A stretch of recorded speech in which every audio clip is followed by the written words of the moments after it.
জনগণ তাদের ভোটের অধিকার থেকে বঞ্চিত। দেশের স্বাধীনতার সার্বভৌমত্ব আজকে আদর্শের শিকার।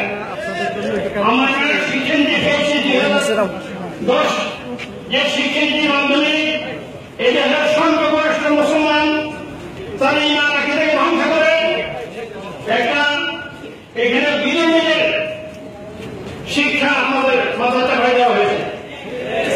এর কুফল হবে এই দেশ থেকে ইসলামকে বিতরণের এক সুযোগ প্রসারের চক্রান্ত ষড়যন্ত্র।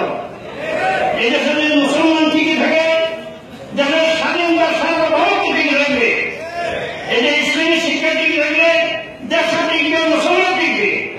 আর ইসলামী শিক্ষা ধ্বংস হয়ে যায়, তার দেশটা টিকবে না এবং এই দেশে জনগণ টিকবে না।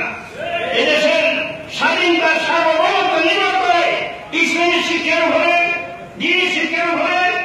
আসুন আমরা এই শিক্ষানীতিকে আজকের এই অধিবেশনকে আমরা জোর দাবি জানাচ্ছি, এই শিক্ষানীতিকে বাতিল করা হোক এবং শিক্ষা 2016 বাতিল করে এই দেশে এমন একটি শিক্ষানীতি প্রণয়ন করা হোক যা কোরআন সুন্নাহ ভিত্তিক হবে, যা জনগণের কল্যাণ মানব একটা শিক্ষানীতি আমি আজকে দাবি করছি।